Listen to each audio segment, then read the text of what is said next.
కొండ మీద ఉన్న పట్టణము మరుగై ఉండనేరదు. మీరు అక్కడ విజయవాడకు వస్తున్నప్పుడు ఎంట్రన్స్లో ఎప్పుడైనా చూసారు కొండ మీద? మరి కొండ మీద ఉన్న పట్టణము మరుగై ఉండ నీ అంత కృప ఇస్తాడు నీకు. అందరూ నిన్ను దూషిస్తుంటే, అందరూ నిన్ను పనికి మాలిన వాడు అంటే, అందరూ నిన్ను పనికి మాలిన దాన్ని అంటున్నారు అనుకోండి.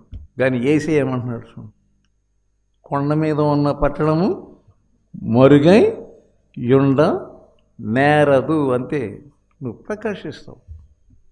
ఆ కొండ వలె ప్రకాశిస్తావు. చీకటిలో చుట్టూ చీకటే, చుట్టూ కష్టాలే, చుట్టూ కన్నీరే, చుట్టూ భయం దాడుని, కానీ అక్కడ నువ్వు ప్రకాశిస్తావు.